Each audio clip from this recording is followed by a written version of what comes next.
Hi everyone, and welcome back to the Avid Knits podcast. My name is Sarah, and you can find me on Instagram and Ravelry both as Avid Knits. I am really out of practice. I haven't recorded in a really long time, and as you can tell, there's been a lot of changes. So I live in a suburb of Portland, Oregon, and So I live in Portland with my husband and my son, and yeah, we just had a big giant move. I think that's about the normal intro. It is a gray and overcast, very Portland day, which is fine. We've had 2 weeks almost nonstop of sunshine. And it's been really cold on those sunny days. And so now it's kind of cloudy and it's been raining a lot, but it's in the mid 50s. So it's a lot warmer. I'll take it. It's great. It's good stuff. So welcome back, guys. If you're new here, I took like 4 months off. We moved from Houston, Texas up here to Portland. If you're not new and you've been asking me where the podcast is, this one's for you guys. So, yeah. Ooh, I am really out of practice. And also, can we just really quickly address the fact that this has been one of the worst and heaviest news weeks that we have had in a very long time. If you are new here, we do not shy away from politics on this podcast. I'm not going to drown you in them, but I am going to mention them up at the top so that everybody is aware of resources and donations, links, stuff like that, that you can find in the description box below. There will be a link, obviously, for Ukraine. There will also be a link there for people of color who are having trouble at the borders and having trouble getting out due to racism that is happening in Ukraine. And donations that will go straight to Kyiv for NICU, food supplies, stuff like that. Just humanitarian aid for the city. So as always, I know that this is not an American war, but all war is our war, and that does include the bombings that are happening still, that are U.S. aggressors in places like Syria and Somalia. Please write your representatives. I'm not sure who thinks that bombing people into a parking lot is going to solve their problems, but those people need therapy. So, links will be down below. Also, if you are from my former home state, well, my constant home state, if you are from my home state, I hope that you voted in the midterms. I hope that you have a desire to see change. I hope that you're writing your representatives. The anti-trans bill is really dumb, and the anti-abortion bill is really dumb, and there's so much work to do, y'all, and it can feel really overwhelming. But please do remember to look around you and ask yourself, what went well today because of me? And I find that there's a lot of space for validation in that exercise, and that it is a really, really good way to pull you out of the global mire and to bring you back into your space and to check yourself on your actions and activities. There will also be a link for hat and mitt drives, donation drives, that kind of thing, for various areas, just because that is still something that is necessary, whether it be across the world or at home. So there we are. All right, welcome to Portland, you guys. We moved at the end of January. We applied for, let's see how this went. Oh yeah, okay, so story time, guys. I podcast last fall and talked that this might be a move that we would make. I didn't have any set dates. My husband and I ultimately decided that he was going to put in his 2 weeks notice at the end of December because he did not want to continue the new year with a 2-hour commute and a 12-hour day. So he did that, and we took some time off and sat and thought about it for a couple of weeks about what we wanted to do, and he put out some applications and some feelers, and he got some offers. And so we were thinking, okay, we will drive up to Portland. Seattle was the original idea. We will move up to Seattle, and we will do the job hunt thing and see what happens and what falls into place, and we'll start house hunting and whatever needs to be done. And right before we were supposed to leave, he got an offer here in Portland. And he's like, okay, well, we can pop into Portland and I'll interview with them and see what they have to say too. And right before we were going to leave, we all caught COVID. My mother-in-law as well, and she's fine, thankfully, but we all kind of had seasonal allergy type stuff. Like, we had a 50-degree temperature drop in Houston, and the next morning we all woke up kind of stuffy. We all thought it was heaters. And later that day, his mom called, my husband's mother called and said, like, she had gotten tested and was positive for COVID. So we all got tested, and we were all positive. So we had to postpone our trip. So he, notified everybody. Everybody was totally okay with it. We postponed our road trip.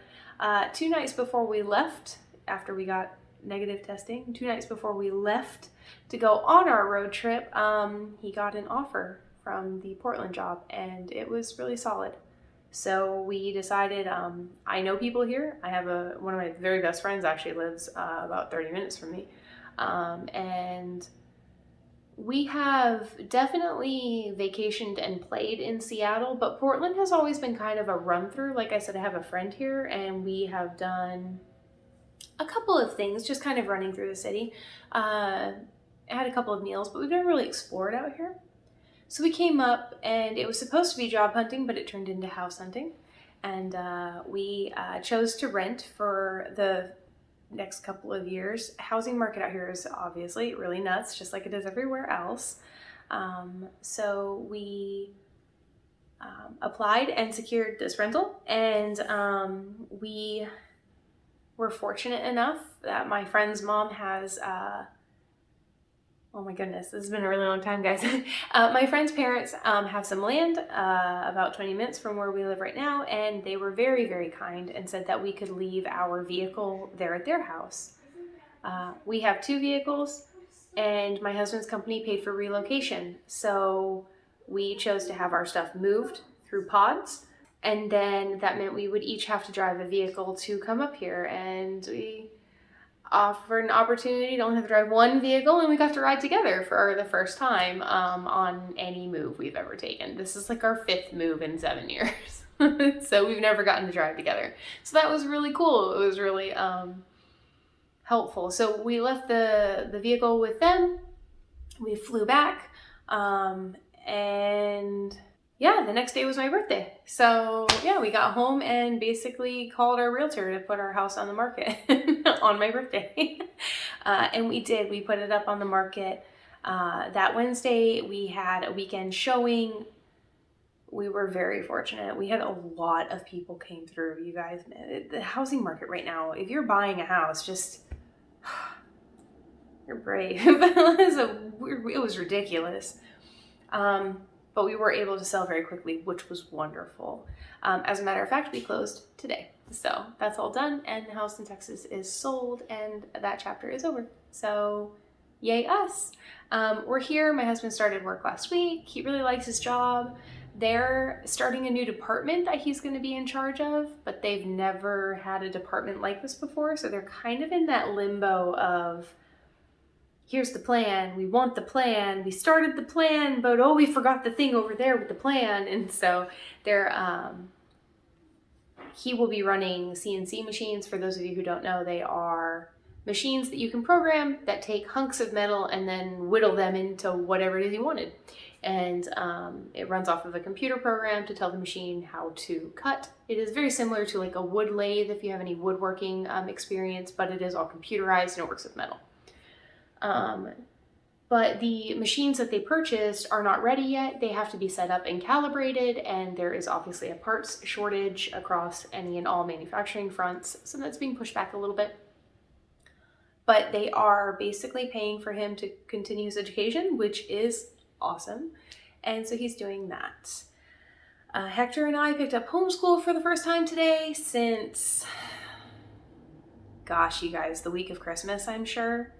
Obviously, like, none of his cousins were doing school over Christmas, and we wanted to make sure that we were able to spend a holiday with family before we left, which was wonderful. And then we caught COVID, and then we drove up here, and then we were getting ready to go. So we got all of our furniture and everything. As you can tell, we put up frames last night. Like, this is all brand new. And so we pulled out the school books this morning, and we're ready for a little bit of routine, I think. So yeah, that's the story. I hope it wasn't too prattly, and I hope you enjoyed it. I'm very, very glad to be back and to see all of your faces again. And I hope to see you in the comments. I hope you'll tell me how your holidays were and what you're up to. And you know my DM me on Instagram. Tell me how you're feeling, because I feel like if we don't check in with each other, then we're all just going to drown, because I don't know about you guys, but I can't talk about it for more than like 5 minutes without being all teary-eyed. So it's been a lot, and the stresses of moving are actually not that big of a deal. I appreciate everybody's concern about that, but I am an Army brat, and I was prior service, and I have moved. I think living in Texas in the Cypress house where we lived when for the pretty good time that I've had a podcast, we were there for 4 years maybe. We were in Texas for 4.5 years, and that's probably the longest chunk of time I've spent in any one place, with the exception of moving to Texas at 9 and being there until I was 16. But before that, we moved all the time. After that, I've moved all the time. So it really isn't super stressful for me. As long as we have a place to go, I feel like we're pretty solid. So everything showed up. That's great. Yeah. So this past weekend in Portland was the Rose City Yarn Crawl. If you came to Portland, or if you're here and you got to crawl, hooray for you. I'm really excited for you guys. Rose City was done really well. You had to show proof of vaccination, from what I understand, for every event that you went to and all the yarn shops that you went to. I did not crawl. I don't need any yarn. I have a sweater on the go that I haven't picked up. I'm just not there yet, I think. And I have really awesome local yarn shops now, so I'm so excited about that. But I chose not to crawl this weekend, mainly because we were still getting the house set up. Really no other reason other than that. The last couple of months have been really rough on my kid. He's a trooper, he's having a great time, but there's been a lot of no, we can't do that, we don't have time, we don't have money, we don't live here, like, we're not here that long, we're traveling. And so we dedicated all of Saturday as a Hector Day, and we went to the Oregon Museum, and we ate where he wanted to eat, and he got a new Lego set, and like all kinds of stuff just for him. And I didn't want to take away from that by dragging him to a yarn store. I have a really funny yarn store story to share with you at the end about Hector's Day, and I hope that you'll love it, and all of you can just laugh at me. It'll be great. And then Sunday, we really wanted to set up the house. All we had left was frames, just wall hangings. I have 2 rooms left. Our house that we rented is actually a townhouse, which is weird. It's really large. I don't know why they bothered connecting it to something, but whatever. Portland does this, and it's a thing. It's fine. I'm getting used to it. It's cool. My neighbors are awesome. She is originally from Austria, I believe, and then he was an American, but he moved overseas as an expat for like 20 years. They've got a couple of kids, a couple of boys. They're both about Hector's age. It's very cool, but we share a wall. I can't hear them. I don't think they can hear me. The insulation is fantastic. However, the 2 walls, or the 2 rooms that we left until the very end last night to hang frames on, are their mirrors of their bedroom, and I'm sure one of the boys. So we didn't want to hang frames. It wasn't late or anything. We're just overly considerate. Her husband works from home, and so he has his computer desk set up in where our TV and stuff is. So we actually changed walls so that we wouldn't. He wears noise canceling headphones. He's not going to notice us, but I'm like really paranoid. My neighbor's name is Patricia, and she laughs at me a lot. She thinks I'm really cute. So anyway, all of that. Man, I just got off on a huge tangent there on that one. I didn't crawl. That's what I was trying to tell you guys. But if you did, that's great. And I hope you had a great time and that it was nice to be back trying to establish ties, you know, with the community and to be in person as safely as possible. So I don't have any. All I have now is the story I want to tell you, but I want to save that for the end because it's kind of funny and I think it'd be a great thing to end on. So I'm so sorry if you can hear all of this noise. They decided, apparently, right before we moved in, I guess the city planners came out and decided that the trees that were planted in my neighborhood when the neighborhood was built, you know, everybody gets decorative trees on their streets, right? Okay, well, they decided that those trees are too large, their roots expand too far, and they were planted too shallowly. They were not planted deep enough.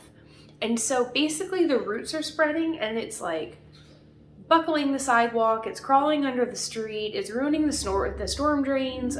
We had to have our internet, had to have the communications people come out here to lay new internet fiber for us because our fiber line got cut by one of these trees. So they're causing problems. Well, they have decided that they're gonna cut them all down. And these are not small trees, you guys. Like, the whole neighborhood is 2-story houses. It's on a pretty substantial incline. We're on a pretty big hill. And I would say that these are easily 25, 30 foot tall trees. Like, they are not small. But they have gone down their line, just raising them. And so if you can hear that, that's the wood chipper, and they're just working their way down. They are going to plant new trees. It's just a process. And they did my side of the street today, so lucky me, they'll do the other side tomorrow, I'm sure, or later this week. And they've been going since like 8:30. Like, they take probably 45-minute to an hour breaks because they send the truck off to empty the sawdust, I guess, and come back, or they get new trucks, I don't know. But they take breaks every couple of hours. I was just hoping that this was the start of a break before I started podcasting, and apparently it's not. So I'm really sorry if you can hear all of that, and I don't know. If it gets terrible, I'll just pause it, I guess. So yeah, let me move on to that. I guess we'll talk about what I'm wearing. This is my throwover. I think I had just started this the last time that I podcast. I'm pretty sure I was only like right here. I had to look that up. I had no idea what I had.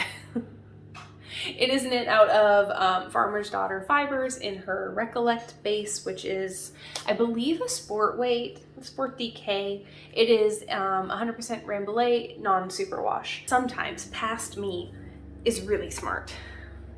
I saved the ball bands. Okay, so my main color is, okay, so this is Recollect. It's 100% white and black Rambouillet. You get 185 yards for every 50 grams, so every 2 ounces. The main color is black. It's called Legend.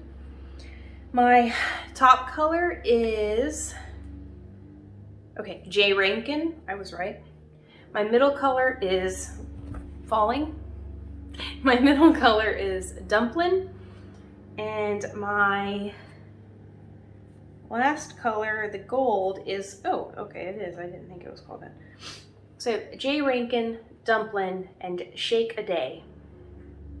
And those are my contrast colors for my throwover sweater. The throwover is a pattern by Andrea Mowry. It is written for a worsted. So my gauge is slightly loose, but it doesn't seem to be bugging it at all. I had de-pilled it. Let's see, I finished this really quickly, so probably within a couple of weeks of the last of my podcast. I'll put that date here. And then I've worn it almost nonstop since. I've de-pilled it one time, that was this weekend. I actually did intend to do one shot for the crawl because Candace, who is the dyer behind Farmer's Daughter Fibers, was here in Portland. She was at Close Knit, which is in the theater district in Alberta. And I intended to go and stop in and just say hi to her. I try to do that when she's in Texas. And so since we're so much closer now, she's based in Montana, I really wanted to stop. But I had Hector, I had been running errands that morning and we were swinging through and Obviously, the shops here are limiting how many people could be in it, so there was quite a line, and Hector had already been asking about lunch. He was already starting to get hungry, and I didn't think that that was a great time to drag him through a yarn store. I was starting to get hungry too. I don't know about you. I get hangry really fast, so that just wasn't a great plan. But I did text her and tell her, obviously, like, hey, I'm sorry I didn't make it in. I apparently have no sense of organization. So first off, I'm going to keep going on about the yarn crawl. This is going to be the worst podcast in the world. I hope you guys are okay with just like having a drink and catching up. If you don't have a drink yet, please pause and go get one. So, Rose City Yarn Crawl, I always thought was huge. I always thought Portland has like 20 yarn shops, and I always thought that they all participated, but I guess they don't, or maybe they didn't for this year. I don't know what that has to do. But I also wasn't very prepared because all of these shops had on there from this time to this time, this person will be in store, and I didn't know any of them. I will come back to that. There's a story at the end that... Anyway, okay, so this is my throwover, and Candace's yarn is amazing if you've never used it. I really, really suggest it. So anyway, all the details, I know Ravelry is not super accessible for everybody. I still use it. If that doesn't work for you, it's totally fine. I will absolutely give you all of the details and sizing or what modifications I made. Just hit me up on Instagram. And I try to put some of the basic details. If you look on my feed, you should see a picture of me in this sweater or this sweater on my feed, and I try to put those details in there. I'm not gonna lie to you, this one's not on there yet. I haven't photographed anything. I will try to get that caught up for you guys, okay? Another sweater that I have finished since I talked to you last, I basically did in record time, and it is Deep Stash. So this is the Talvinen. It is by Caitlin Hunter of Boyland Knitworks. It's just a bird It is a bird motif, and there are actually successive charts that continue to go, and there's sleeve, and there's one down on the bottom, and I cut all of that out. Okay, so I super modified this thing. It also calls for optional A-line shaping. If you don't know, A-line shaping is when you get to the underarm split, you knit for like an inch, and then you increase so that it, like a dress does, you know, it hangs away from you. I don't like that, and I didn't do that. I knit the 46 inch, I believe. I knit the 44, or 42, whichever one she has, is one of those two. I knit the 46 in this because it's meant to be worn with like a lot of ease, like 10 inches of ease. And I don't like things that big. As a matter of fact, I love this sweater, but it is slightly too big. If it had been like 2 inches smaller, it would have been perfect. And there is a big piece of me that's toying with just ripping it out and doing it again. I really loved this. This was a lot of fun. My yarn that I used is great. It is Knit Pick Stroll Tweed. That's it. It's their fingering weight. It's 100% superwash, maybe. Superwash merino, I think. Obviously, it's not 100% superwash merino because it has neps in it. So let's say 85-15. I don't know. I don't have any left. I'm sorry. The colors are Sycamore Heather and Sequoia Heather, and I don't know. I'll put it on the screen. I don't know what the gray is, and I don't have any of it left to tell you. So anyway, one of my favorite sweaters I've ever knit. Was a ton of fun, super easy. I basically cropped it, as you can tell. I just stopped when it was long enough. I didn't do any shaping. I didn't anything. I think I followed her sleeve directions. I can't remember. I think I'll probably wear it on the next time I record, maybe. Whenever that is. And then you'll be able to see it a little bit more. Like I said, my Ravelry page will be linked down below. And when I photograph it, I will definitely put up more details that are actually coherent that you can enjoy. I have one thing on the needles right now, and that is,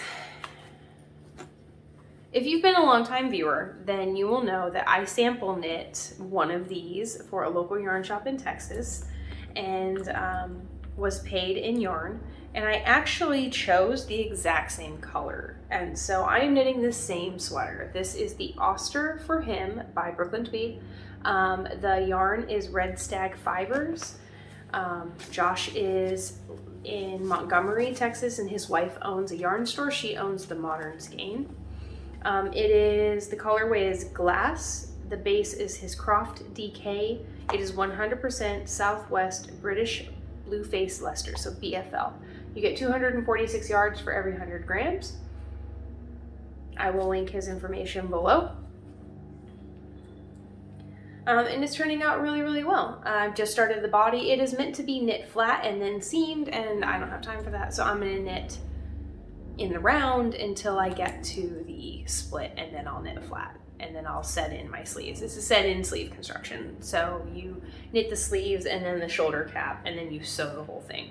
And I did that when I knit the sample, and it turned out really well. So yeah, that's how I plan to do it now. And that's just living in a bag. I didn't knit at all on the trip up here, which is really unlike me when it comes to being in the car. I typically do a lot of car knitting, and I don't know, I had enough going on, I guess. My last work thing that I'm doing, it's not even a work in progress, it's just a thing I'm doing, is my granny stripe. This will be my third once I finish it someday. It's huge. It's not going to be done anytime soon. So this is my blanket. I'm going to cut this part out.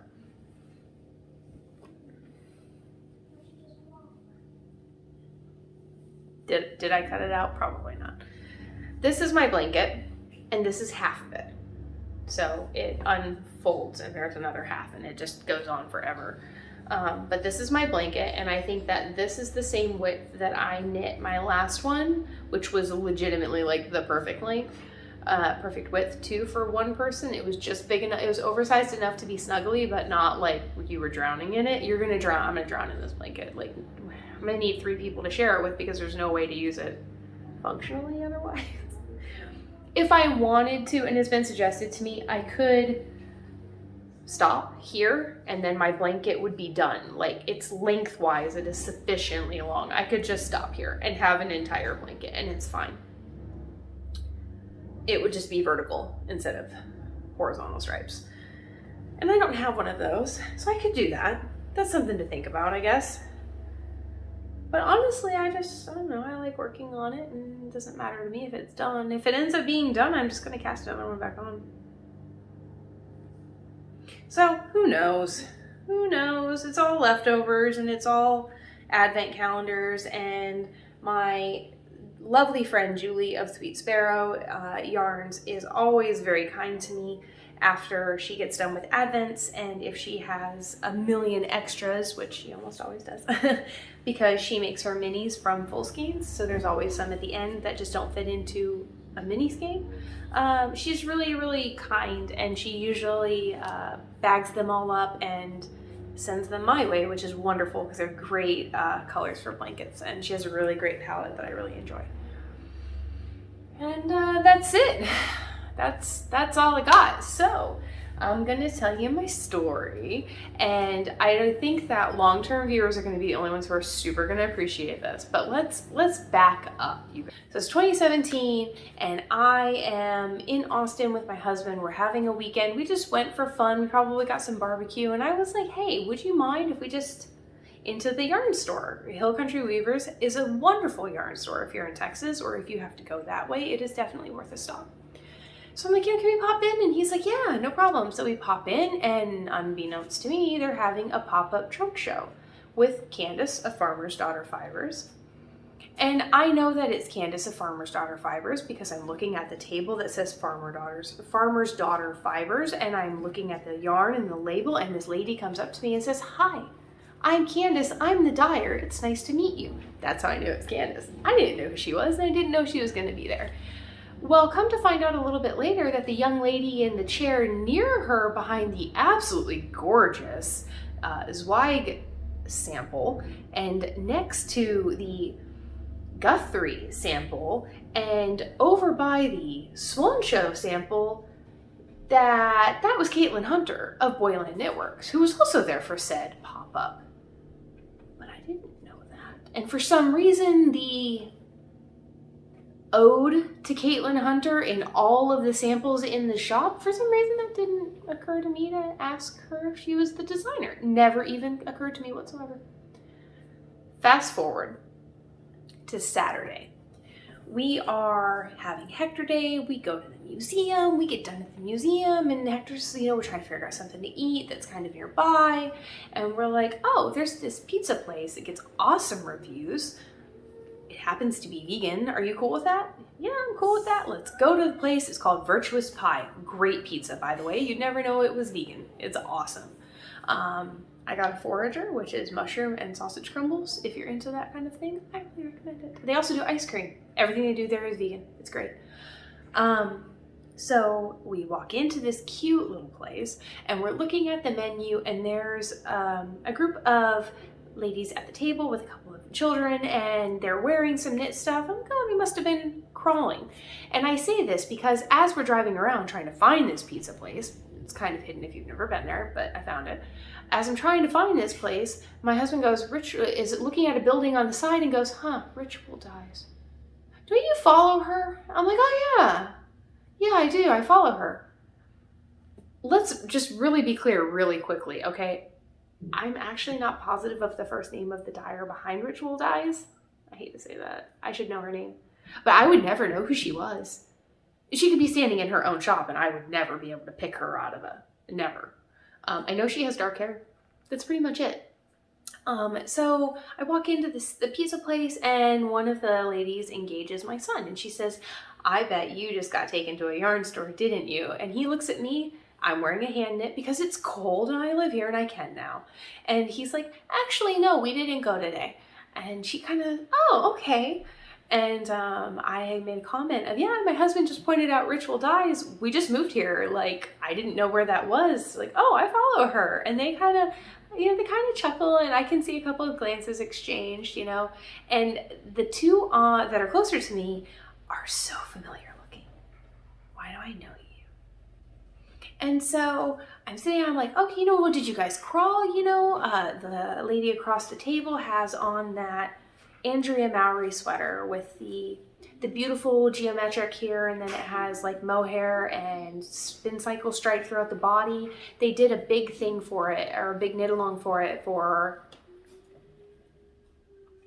New York Sheep and Wool, and I just cannot think of the name. I'll put the name on the screen here. Anyway, she has a beautiful version of that on. And so, I compliment hers or whatever, and I was like, did you guys do any crawling? And she was like, no, we came down to Portland today, and we're going to pop over to Ritual for a little bit, I think, though, after we eat. And I was like, oh, awesome. Well, I hope you have fun. I hope you have a good time. We're about to order, and everybody, okay, yeah, it's nice, have fun. And we finish our dinner, and they finish first, and they leave, and they say, okay, well, it was nice to meet you, enjoy your meal or whatever, and they take off. And I'm telling my husband, I'm like, they're so familiar. And I'm like, I'm going to get on Instagram, and I'm going to feel like a moron. I'm going to feel like a moron when I figure out who they are. And I got on the internet, and did I feel like a moron?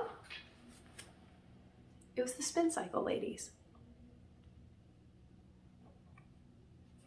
So, apparently, anybody out there who ever sees me in public, you could be coming to visit me, and I know you are coming. I was telling my friend Kirsten this today, and I was like, look, whenever you come, I will walk past you. I will be, unless you flag me down and say, hi, I'm Kirsten. My handle is this and that, and we talk every day, and you are at the airport to pick me up. I will probably just walk right by you. Like, how did I not know it was them? Like, there were like some of the few people I actually know what their faces kind of look like, Anyway, so that was my funny story for today. So if any of you ever meet me, do me a favor and be really rude. And be like, hi, my name is such, this is my handle online and why you know me, and I'm really excited to meet you. Tell me who you are. Because I promise you that if you wait for me to figure it out, it'll happen 3 days later. Anyway, it's been great to be able to chat with you guys. I hope that you enjoyed the episode. I hope that I'll see you back again. My new little nook is very light filled. It makes filming very easy when there's not tree mutilation going on outside. And yeah, I hope that you guys are doing well and you're keeping your heads above water. I will talk to you soon. Bye.